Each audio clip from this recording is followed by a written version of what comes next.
Hello' friends, আজি এটা নতুন ৰেচিপি লৈ আহিছোঁ মাছৰ লগত তিল দি। কেনেকৈ বনাইছোঁ, কি কি সামগ্ৰী লাগিছে আহকচোন চাওঁ। মাছখিনি তেলত ফ্ৰাই কৰি লৈছোঁ। প্ৰথমে আমি পিঁয়াজ, নহৰু, আদা, জলকীয়া এতিয়া আমি মিক্সিত দি পেষ্ট এটা বনাই ল'ম।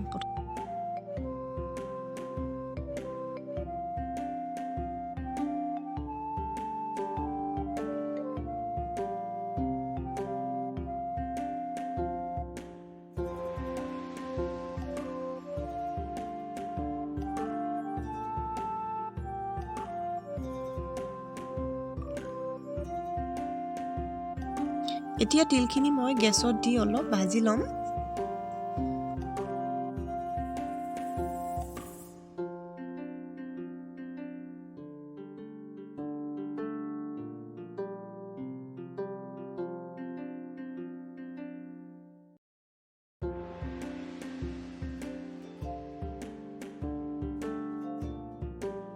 তিলখিনি ভাজি মই মিক্সিত দি পিচি ল'লোঁ। মোৰ পেষ্ট ৰেডি হৈ গ'ল।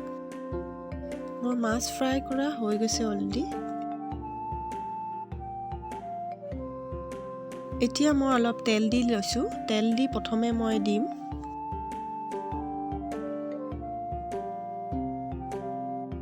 আদা, নহৰু, যোনখিনি পেষ্ট বনাই থৈছিলোঁ মই পিঁয়াজৰ সৈতে, সেইখিনি মই এতিয়া দি দিছোঁ।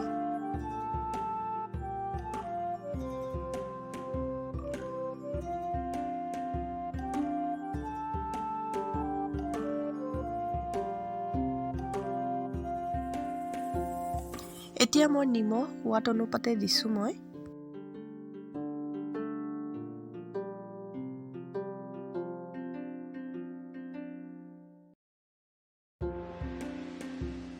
এতিয়া মই হালধি 1 চামুচ দিছোঁ।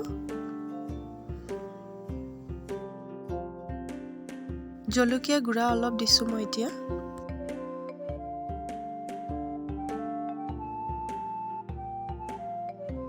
আৰু মই তিলখিনি দি দিছোঁ এতিয়া।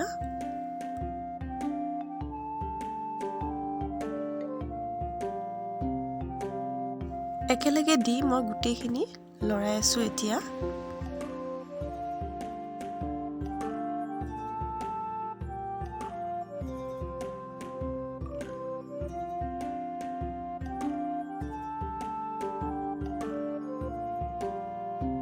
মোৰ এতিয়া ভাজা হৈ গৈছে এইখিনি।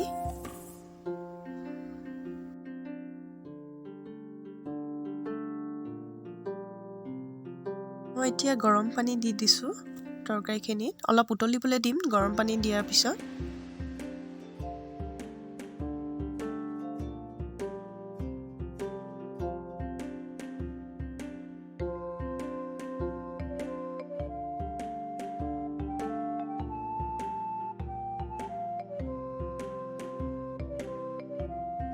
এতিয়া মই মাছখিনি দি দিছোঁ তৰকাৰীটো উতলি যোৱাৰ পিছত, আৰু মাছটো দিয়াৰ পিছত মই আৰু 10 মিনিট ৰখোৱাৰ পিছত মই নমাই দিম।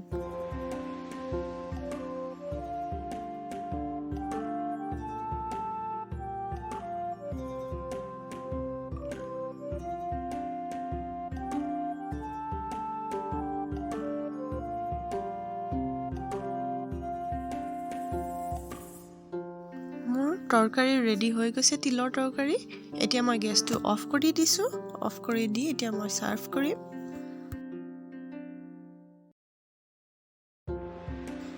যদি ভিডিঅ'টো ভাল লাগে লাইক কৰিব, কমেণ্ট কৰিব, ছাবস্ক্ৰাইব কৰিব। Thank U.